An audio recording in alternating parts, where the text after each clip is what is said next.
Hello and welcome to a new episode of the Oh My Curry Goodness podcast. I'm your host, Hamza Islam. My guest this week is Arissa Roy, who is the founder and CEO of Project Power Global, an organization that looks to spread awareness about education, especially to countries that don't have the basic needs compared to other countries such as the United States and Canada. Just a little backstory. Me and Arissa are both South Asian, and South Asian countries don't have as many resources, especially when it comes to education, compared to the United States and Canada. And I say Canada because Arissa is based there.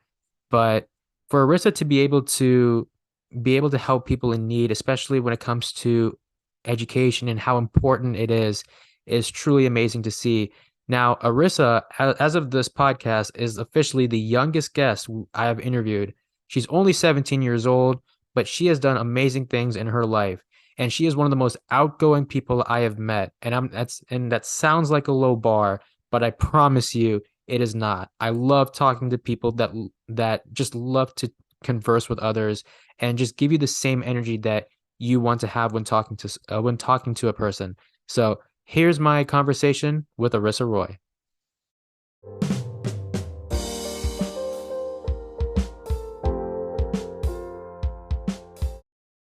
Arissa Roy, welcome to the Oh My Curry Goodness podcast. Hey Hamza, it's so awesome to be here. I can't wait for our conversation. Now, I want to start off by announcing to the world, just kidding, not really the world, but I want to start off by saying that you are officially the youngest guest we've had on this podcast. Um, I Wow. know that a few weeks ago you turned 17, Yeah. and I wished you a happy late birthday because I'm a terrible friend and I'm not good at getting them on time. But I have to say this, and I say this in sincerity. There should be more people like you, and I say that because you are one of the most outgoing people I've met. And I say this every time I meet you. I run into people who give me one or two word answers. They're clearly not wanting to talk to me.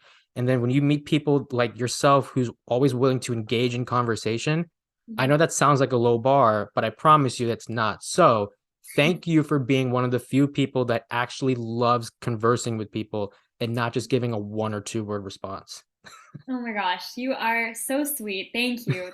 That really made my day. And I believe conversation is such a powerful tool we have in this world because honestly, it breaks down barriers. It helps you understand people, and it really is one thing that we all have as a tool to help us, expand our impact and really understand other people's perspectives on life. So I love doing it, and I'm really grateful for this platform. And I can't wait to talk to you about some stuff.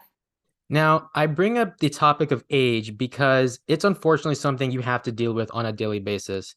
You have a really good vision for talking about raising awareness for education and poverty, especially in countries that don't have enough resources, like Mhm. South Asian countries, because I know you have South Asian background. Yeah. And when you look at the United States and Canada, there's so many things that we have that Hmm. South Asian countries don't. Hmm. But you kind of remind me how think of it like how with parents when they'll tell their kids, "Hey, you need to do this," and then the Hmm. kid is like, "Yeah, I'll do it later." And Yeah. now it feels like you're the parent telling organizations saying, "Hey, we need to solve these issues now." But Yeah. then all these organizations or people are like, "Yeah, we'll wait 4 or 5 years." And it's Yeah. like, no, we need to talk about this now because these people who are being affected cannot wait 4 or 5 years. They need to have these resources now. Yeah. And no matter how hard you try, people are still going to think that they can't take you seriously because of your age, because you're only 17. And so I really want to know how you're able to keep going. Yes, you're going to still receive pushback. Yes, you're still going to get the same responses, but how do you keep going, especially Mhm. given that, you're not you're not old enough, if that makes sense. Mhm. Mhm. Well, I mean, first of all, I completely agree with what you said, but I would challenge the not old enough thing because I feel like that's something I personally had to get over before being confident enough to continue the work I'm doing. And I think that a lot of young people these days fall into this trap of thinking like just because we don't have a fancy PhD on the wall that studies these issues well enough and well in depth, uh, we're not educated or don't have a perspective that's valuable to the table. And I would really challenge that belief and encourage all young people to look at it in a different perspective and say, what are the life experiences that I've had that help me see this issue in a very authentic, raw kind of way? So you were just speaking about, the issue of education, especially in countries in the global south, and the systematic issues that are present in those countries. And for me, obviously, I've not had a university education that studied, you know, um, poverty reduction and things like that. But I have used this youthful energy that I have as a tool to have a conversation with youth who are my age, who are struggling from these issues, and really learn about what they need in order to help solve the problems that they experience. And I think it's really about finding the value that you have and can bring to the table, which will inevitably like knock out this idea that you are too young.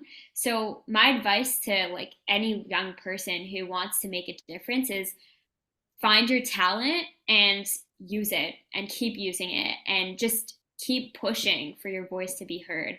You're right. A lot of people will say no. A lot of people will ask you to be quiet and not give you a seat at the table. But it's really your job as a young person to keep fighting until the systems are better. So I can give you an example. I am involved with the UN in many perspectives, in many ways. And I will say that no matter how many opportunities there are present for young people, there are also different challenges that we experience. And it's just all about keep like that confidence to keep fighting for your seat at the table. Now, I want to talk a little bit about Project Power Global because that is your organization. Mm-hmm. And I want to focus more on the backstory because this was largely inspired because you took a trip to India and you saw some of the issues that were troubling or heartbreaking to see. Education is one thing, and then poverty was another big issue that unfortunately South Asian countries still face today. Mm-hmm. And from like the United States or Canadian standpoint, we see that this is an issue, Mm-hmm. but I would love for you to tell the audience how serious or how much that issue, I guess, impacted you, because it's one thing to go like, oh yeah, these people are struggling, these people are going through a lot, but like when you are, but I'd love to know, like, for you to like elaborate on like how much it affected you in terms of like learning more about, I guess, like different countries, and like especially when it comes to like South Asian countries, seeing all the poverty, like the unfortunate poverty in the education. So, Yeah, for sure. I think for me, when I look back on the experience, what moved me the most was the reactions and the expressions and the conversations I had with a lot of youth. This is why I believe storytelling is so powerful. I think numbers, of course, they're important. Statistics help guide our world in many respects, but for me at least, storytelling is what inspires me.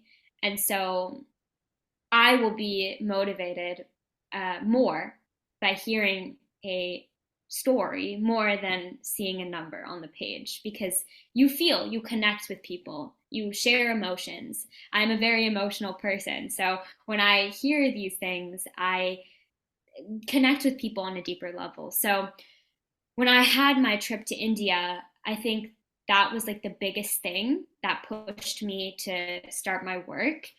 I also think when I was there, I was quite young. I mean, I guess I still am, but like when I was there, I was even younger. I was only 12, and I at the time was only able to see the problem at a very surface level in terms of like, okay, these kids, they can't go to school.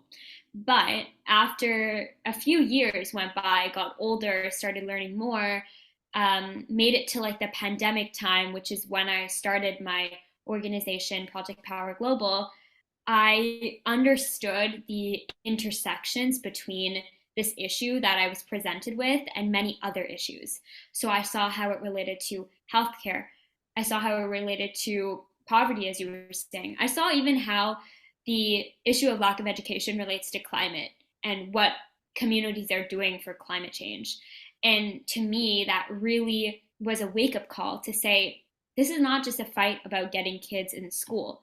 It's a it's a bigger fish we're trying to catch here, like we're trying to really solve many other issues at the same time. This is why I chose education as my core issue to focus on with my advocacy work, because of the intersections it has with many other issues. So that was what moved me the most.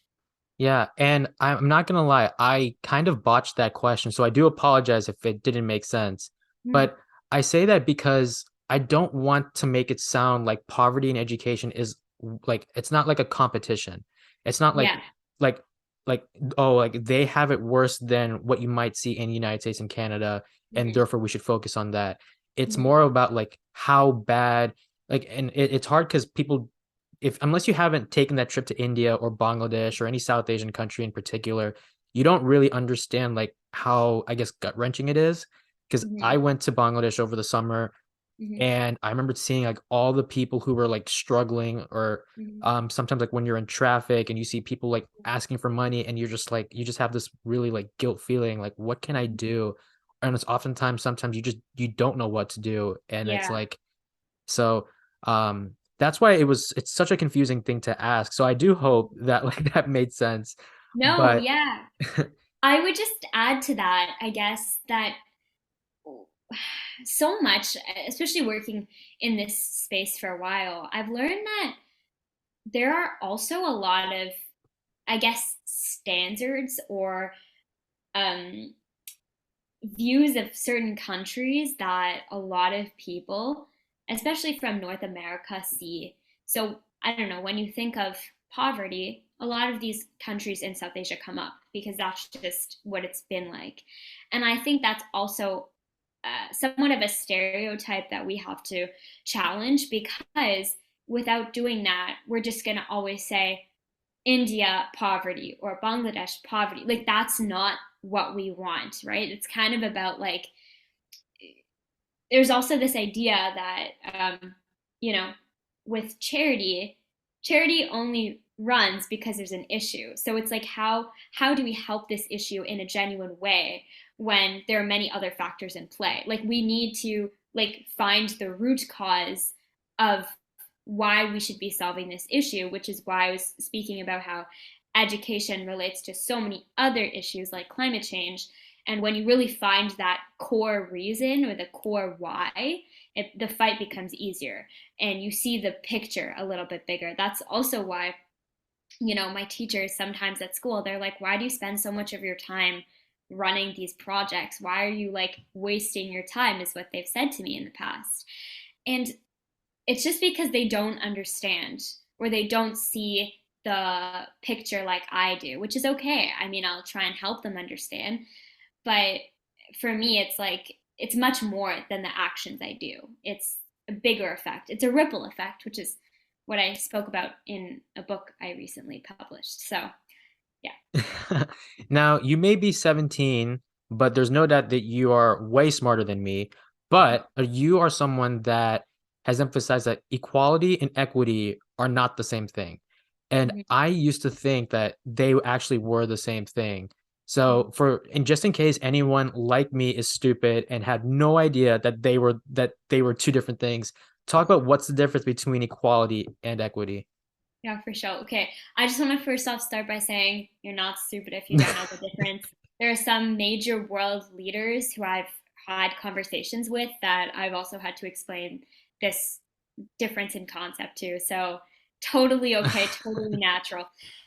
I love the example one of my friends gave me when we were talking about the difference between equality and equity. And they were kind of just talking about the fact that we're all different heights. And I will tell you, we've never met in person, but I'm very short. Like, I'm like 4'11" or something. Like I'm really short. So when I like go to, I don't know, a baseball game or something, let's say I'm standing right near the fence. I don't even know the terms, Yeah, but I need to see above this to see like the game, right? And right. then I'm standing next to my really tall friend who is able to see it. If you want to achieve equality, that's having us both stand in the same position, with my friend being taller and me being a little bit shorter, but we can still both technically see. But equity is us standing in the same place, but me standing on a stool so that we can see eye to eye in the Mm, same way. And I think that's a really good example because a lot of the times you might be given equal opportunities, but there's still different advantages that some people get. So if you want equity, you have to look very, I guess, with a very creative lens in a sense to understand the challenges that diverse groups face and say, okay, yeah, we can put them all in school, we can ensure they all have education, but maybe this kid needs more support, maybe this kid needs, I don't know, a computer because they don't have a computer at home or something. That's ensuring equity, by asking those hard questions, by really figuring out, what is it that you have and you don't have, and really getting them on the same level.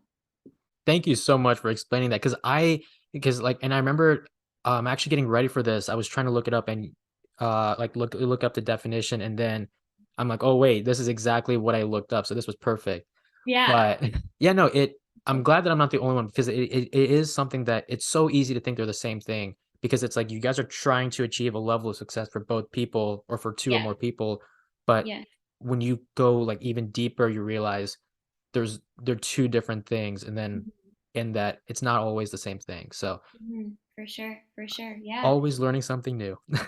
For sure. I mean, we're learning every day. And I'd even say, like, this is a concept that's important to understand in any area of life, not even just like with social work or community work. I think it's even helpful to know in like relationships with people, like in conversations. And it's just a good concept to like understand because at the end of the day, like the world is only going to become a better place when we're all fighting for better equity in the world. So, yeah, I'm happy I could explain, and I'm glad that's what you looked up because that's what I know. I could be wrong. People comment below if you have other perspectives, but I want to talk about intentions because you brought this up when you talked about your teacher, and then when I first met you, I was like, thank God I found someone who, like me, has lost friends when it oh, comes to finding passion. yeah. Um, and when I've always been told that you should go at some point you should go against the current rather than follow the current. You know, try to be different from someone else. But then when you try to take that step, it's very hard because people will think that when they see you being passionate about something that oftentimes they don't relate to, they're gonna think, "Arissa, you're crazy, or you're insane, or you're dreaming too much. You're like, why should we associate with this person?" Mm, And it's so weird that unfortunately you've had to be in a situation where you've had to lose friends, people that you thought believed in you but really didn't. And I would love to know if when you first started out being involved in activism, being involved in Project Power Global, how often you kind of questioned about whether or not you made the right choice in going into this, especially like even if you're going through it now, because you know there's always so much to learn, but at the same time, it's almost like even when things don't go your way, you're kind of questioning yourself, like, did I make the right choice, or should I have just stuck with those friends and not really do any of this, no matter how good your intentions are. hmm I love this question, and I think it's something that maybe not a lot of people are comfortable talking about. So I'm really glad we can do that here. Um, I would say that I would be lying if I told you I don't think about the what ifs in this situation. Like, what if I didn't follow this passion? What if I stick to a more, I don't know, normal path I hate saying normal though. I mean like Mm, traditional, I guess. Um, I would say that there have been a lot of friends who I thought supported me and knew me, but had other intentions with being friends. And that is often really difficult to navigate because, as someone who cares deeply about people, I often try and give people I care about a lot of chances. And the thing is, through a lot of different times that I've experienced this, I've learned that people who genuinely support you, care about you, will not, I mean, maybe they might a few times, but usually will not make you doubt their support and their care and their desire to be by your side as you navigate the waters of life and the many currents and waves and storms that you'll go through. And I think my biggest thing that I've learned is to trust your gut, to trust that feeling as much as it might be like, nah, like, keep going, like, just like move on, forget about it. Like, don't forget about it because one day you'll look back and realize that that was not okay. And it would have saved you a lot of time and a lot of situations that you didn't have to go through. So, I mean, it's a challenge, I think, especially because the work we do, the work I do with my nonprofit, with my advocacy, it really does take a village. Like, even just this weekend, I was in New York for the CSW conference at the UN. And the only reason I was able to do that was because my family came with me. My dad literally drove me from Toronto to New York City so that I could go to this conference. And without this support system, this work becomes really challenging. So it's really about finding a healthy balance between trusting people and like really listening to your heart and trying to figure out the middle. And also, I think it's important to realize that the biggest cheerleader in your life should always be yourself. And I think that's a really hard lesson because as youth, I think we often look for external validation. And a lot of the times, especially when you challenge the status quo, you're not going to get that right at the beginning. Coming from a South Asian, from a different cultural background than a lot of my peers, I experienced that. I was like telling my grandparents, I'm starting this nonprofit organization. They're like, what? What? Okay. I mean, to be honest, they were quite supportive and I'm really grateful for that. But there was often this like, how much can I tell them? This fearfulness of judgment and assumptions being made that I'm, dreaming too big, wasting my time, all of that. So it's a balance in all cases and in all areas of life, different relationships. But yeah, I don't know. Would you relate? I know you also are from a South Asian background, so what do you oh, think? yes, yes. So I do want to add, I don't know how many times I brought this up, but um, like in previous episodes, but this is my fourth podcast. I've quit Yeah. three previously because no matter what I tried, it failed or I didn't get enough views. And so when I Mhm. tried this fourth attempt, people were like, okay, you're doing too much. This is too much. Mhm. Stop quitting a podcast, creating a podcast. And I Yeah. realized I'm doing something wrong, which was I want to be able to talk to people that see the potential, see the vision and what I'm trying to do. Like you Mhm. mentioned, how for you, one of the things that you love so much is storytelling. And Mhm. so it's like, I want to do that, but let me do it with people that actually fit that norm and not only want Mhm. to like talk on this podcast because I do oftentimes get called a burden or a pest. So it's like, let's talk to people that not only want to be on this podcast, but want to see this podcast succeed. So I give credit to you. I give credit to my previous guests because I want to create a community or a group of friends that just want to have those conversations. And because of this podcast, I have been able to have conversations that I never could have had, whether in high school or college, or Mhm. maybe like once or twice, but not like this. And so I was talking to a friend of mine the other day about like, hey, you're not getting enough views on your podcast. And I was like, listen, I don't care how many people are listening. Oh, I mean, I do care. but like the success of my podcast is, can I have the conversations with guests and just be vulnerable and just talk about what it's like to be a human being. And Yeah. so when I'm doing that, I don't care if I'm missing out on any events. I don't care about what I'm missing, like what Mhm. if friends are hanging out without me. These are the conversations I've always wanted to have. And so in a way, like I'm finally glad that I'm able to do this. So Oh, I don't know if that makes sense, but yeah. that's really like the fact that I'm able to do this, especially with people that don't give me 1 or 2 word answers and just wanna, like, just converse. That's all I've ever wanted, and so I'm grateful that I've got this podcast that's allowed me to talk to people about their life and, in ways that I never could have without them. Mhm. Yeah. That totally makes sense. And I applaud you for chasing this passion of yours. It's really admirable, and I too learn a lot from you, and I think you teach me a really valuable lesson, and that is fighting for what you want and what you deserve, and I think that's something you do perfectly. So, I'm grateful too. Oh, thank you. Now I wanna talk about perfection because unfortunately, and I say this and I say this a lot Mhm. off air or when I'm not podcasting or interviewing, Yeah. is that I care a lot about making each and every episode perfect. And unfortunately, Mm. no matter how hard I try, I do end up making mistakes. And I'm very hard on myself because I do want to make sure I provide the best experience for guests and for listeners, just because I want people to say, hey, this was a great episode or great podcast or whatever. Mhm. And that's another thing that you also have in common, which is the idea of, I guess, the something about how you've struggled with the idea of perfection. And especially it happens a lot when people don't believe in you, because now you have this fire in you where you're like, I'm going to prove as many people wrong. And I don't know if this is something that you still go through, but I'd love to know how you battle with that idea of trying to be perfect.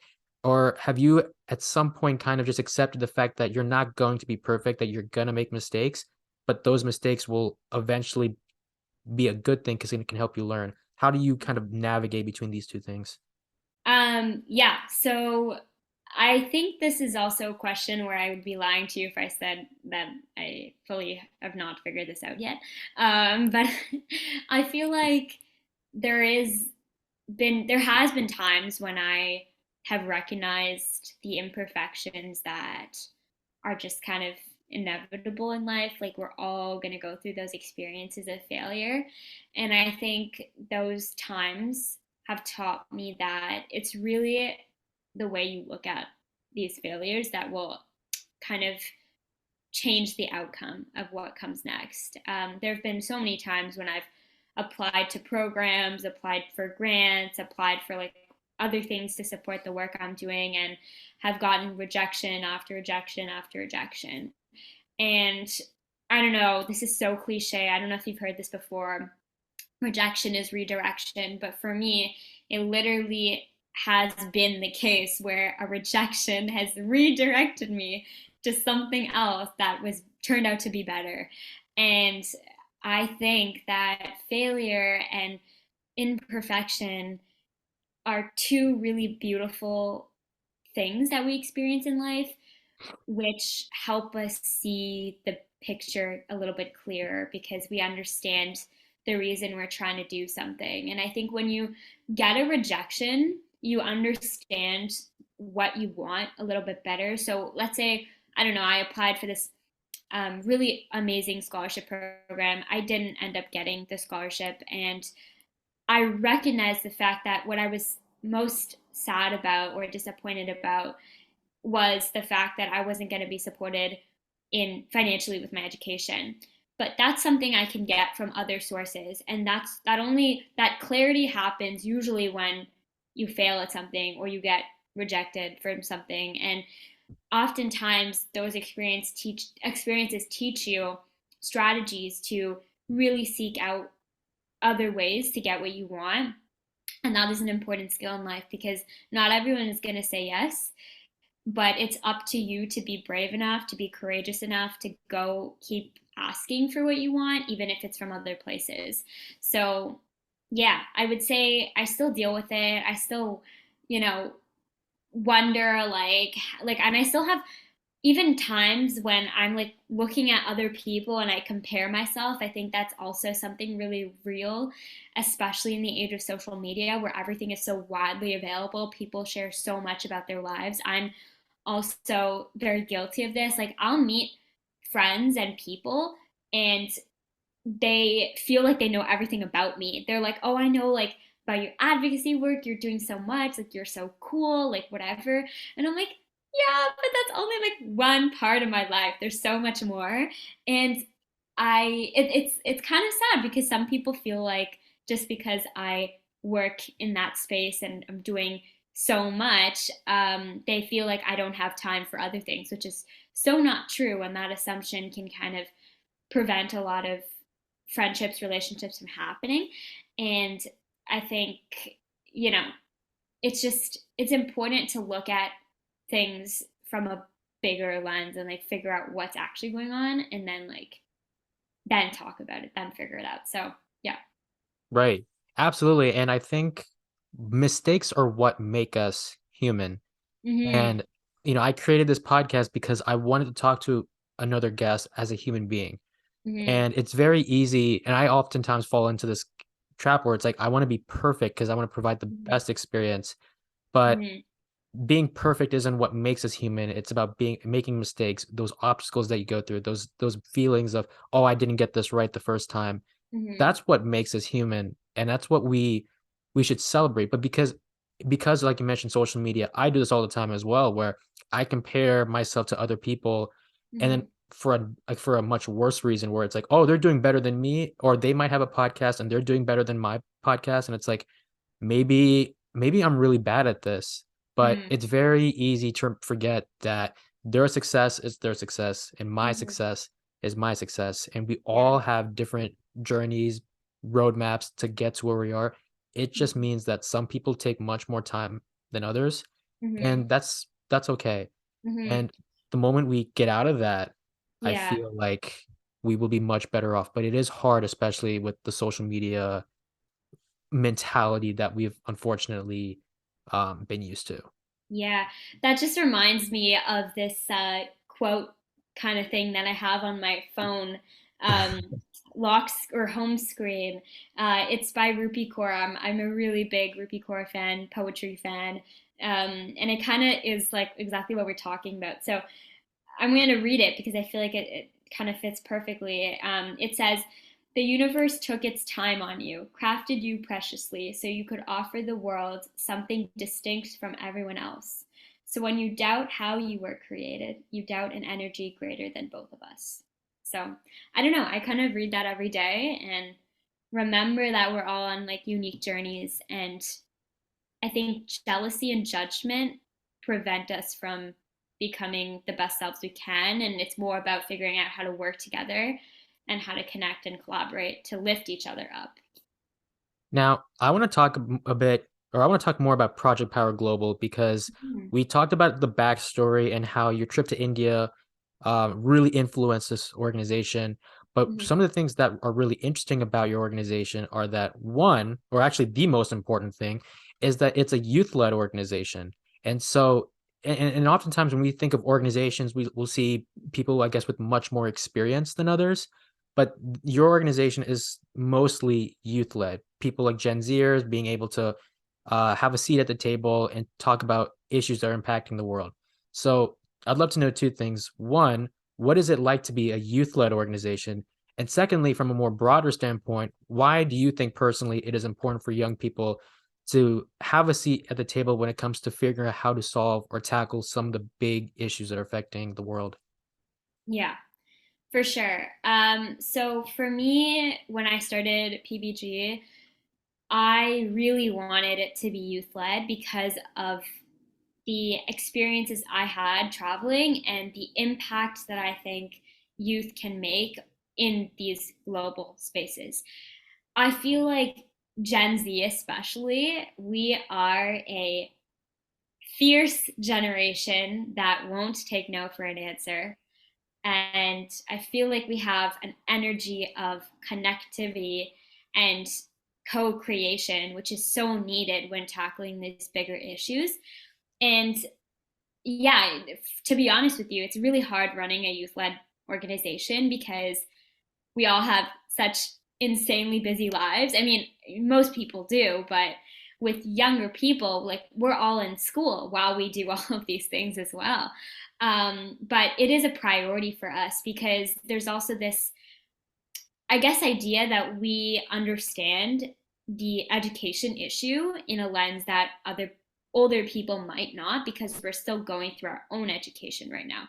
I mean, I am an advocate for lifelong learning, and I know that I still want to learn for the rest of my life and be in some programs forever, but I think the core like years when you're growing up, like primary, middle, high school, uni, if you choose that path, um, is when you are impacted by a lot of these structural issues that we try and talk about. So this kind of goes back to this idea that like a lot oftentimes in different places there's people who might not have firsthand experience advocating for these issues. And for me, it's really important to have those perspectives at the table because how are you supposed to create tangible solutions without having those who experience these issues be part of that solution making?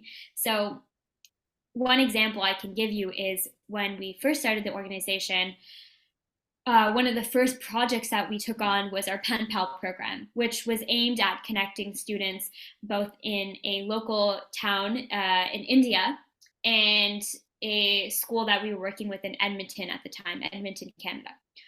And the goal was to go through a 5-week program, which educated both groups of students about 5 different global issues.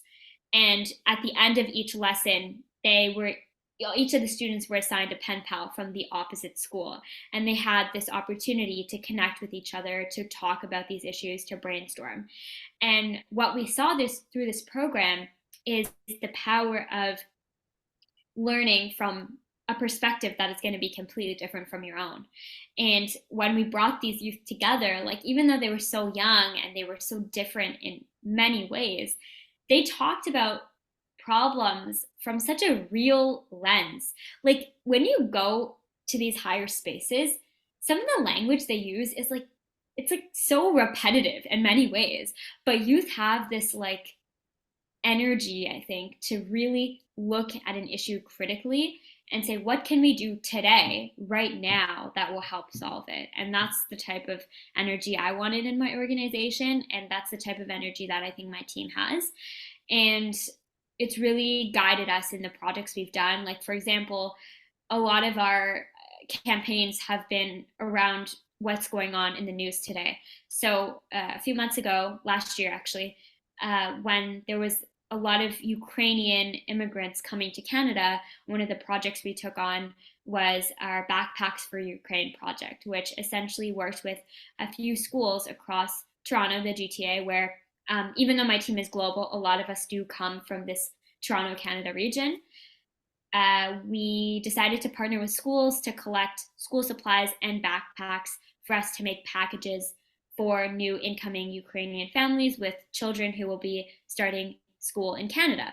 And we did this as a sign of hope for them. We wanted to give them some sense of community and for them to feel like they were going to be supported moving to a new country after experiencing tremendous amounts of trauma.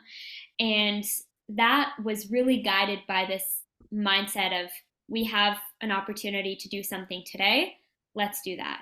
You can't always plan for the future because these issues are existing now. So I'm really an advocate for the little things and the small acts that add up together to make a bigger change.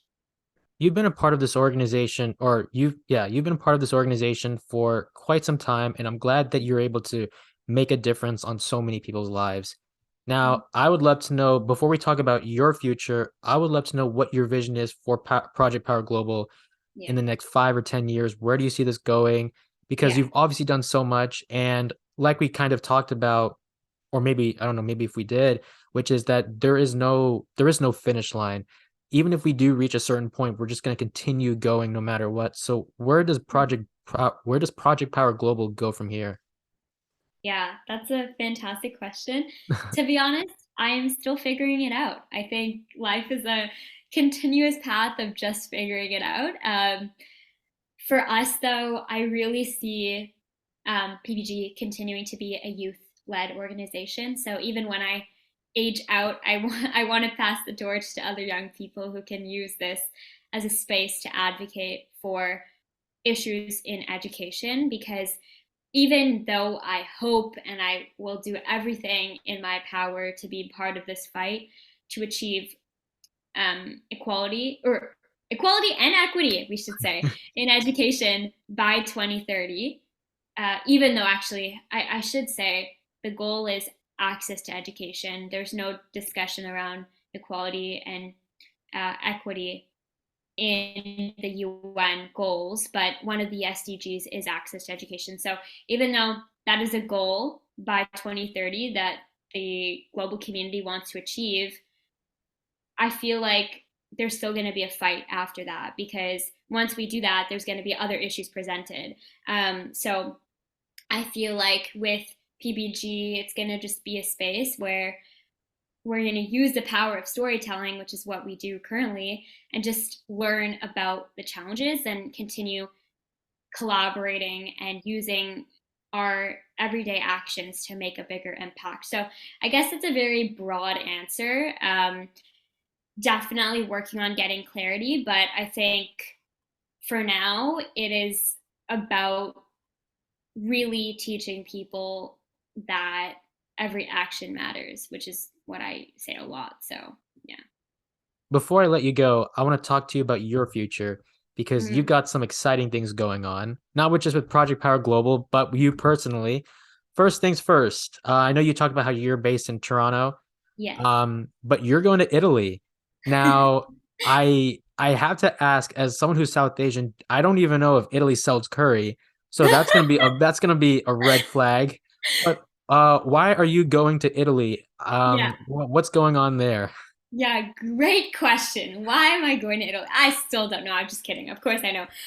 Um, yeah, the curry thing I actually haven't looked into.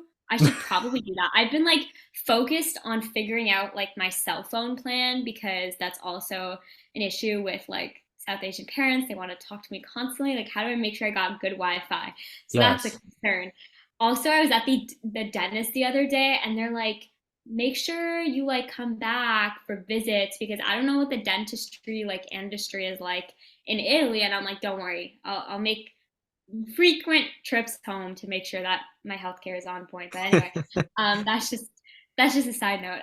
But yes, I am moving to Trieste, Italy, or actually just a town outside of Trieste, Italy, which is in the northernmost region of Italy, and it's on the border of Slovenia. So it's right near the water, actually. And I will be attending the United World College of the Adriatic, which is one of 18 schools globally, part of United World Colleges, which is a movement in many ways, but also, I guess, an organization, um, a school community that is all connected and has a mission to use education as a force to create a more peaceful and sustainable world. And I guess that sounds very like, okay, but what is it actually? So in very logistical terms, it is a 2-year high school program that allows students globally to complete high school with the IB diploma. So for those who don't know what IB is, it is International Baccalaureate, and it is a globally recognized program for the last 2 years of high school. So I will be completing my high school diploma in Italy, and I'm really excited because it's been a dream in the making, to be honest, for years. And I'm going to be learning and living with students from over 80 countries. I don't even think I can list 80 countries, so that'll be a I good can't learning. either. Yeah, like I don't even know 80 countries off the top of my head. So much learning. I know that there probably will be some students from India, so I feel like we'll create a little brown gang and just, be able to cook the curry in our dorm rooms, hopefully. But I don't know. Yeah. So I'm excited for that. And yeah, it's definitely really scary. I'm not sure if any of our listeners have gone through international school experiences, but if you have, I'll check the comments later if you guys have any tips or advice.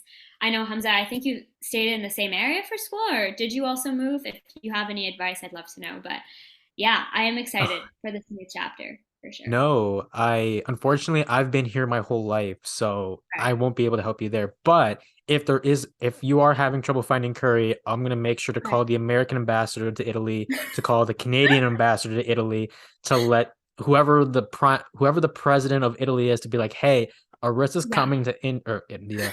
Arissa's coming to Italy. You better get some curry possible because South curry. Asians Yeah. cannot live without curry.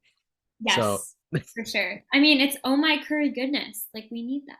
exactly. It's on the Yeah. podcast. Yeah, If of we course. had an in-person guest, if you were an in-person guest, we could have had curry right now. But That would have been awesome. yes, Okay, I'll main question though. What type of curry? like chicken curry, of course. Do you want me to be more Mm, specific? Can't relate on that. I'm a vegetarian. So, Oh, yeah. I it's know. okay. It's okay. You know what? If you do come back as an in-person guest, if we have the budget for it, Mhm. we'll make it happen. We'll make it Okay. happen. I love But like aloo gobi if you're gonna ask. So, yeah. That would be my request. I'll keep that in mind. Okay. Another thing that obviously is exciting is you also have a documentary coming up called In Between the Lines. This was something I found out just a few minutes before we are recording, but I'd love to know more about that because I know you filmed in India and Nepal. What has this what led to you creating this documentary, and when are we gonna see it? Yeah, okay. So yes, this project has been a dream project of mine for a while, and a opportunity presented itself for me to return to India and also go to Nepal this summer, because one of my uncles was getting married, and when I my family told me about this, I was like, oh my goodness, it's been like years now since I've gone on my first trip to India. I need something to to happen. Like I need something to, I don't know, do when I'm there. And even though my organization does projects in India, we weren't going to the same area, so I wasn't able to like travel and work and do that sort of stuff when I was there. So I really thought about my first trip and what I would want if I had the opportunity to do that all again. And the number one thing I would want is to have recorded everything because I feel like that trip was so transformative for me. I wanted a place for other people to kind of experience or even just witness the stories that I heard and the people that I got to meet and understand why it's so important that we should all be part of this fight for education. So I was like, what's the best tool to do that? And that is recording and filming. And I use my passion for video and videography to kind of record that and turned it into a small documentary project. It will be coming out by the end of 2023, so look out for that. It is called In Between the Lines, and the name, because a lot of people have asked me the name.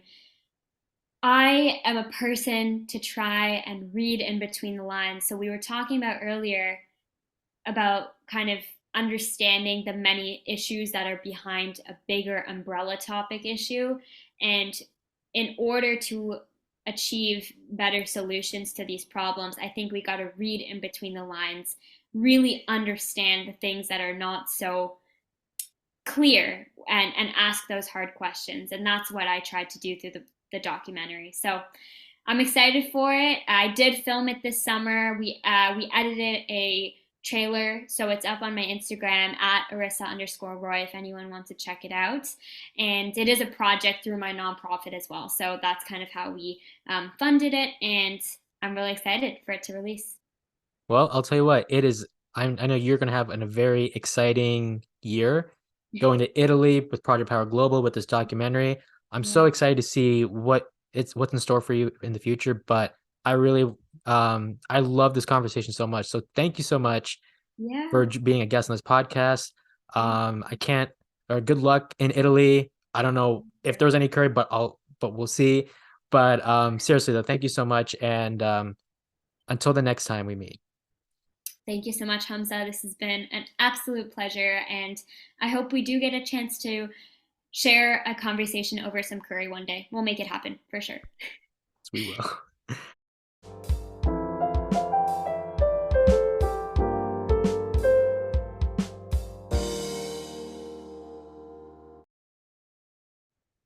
Thank you guys so much for listening to this episode. If you like what you saw, feel free to subscribe to this podcast on Apple Podcasts, Spotify, YouTube, or wherever you get your podcasts.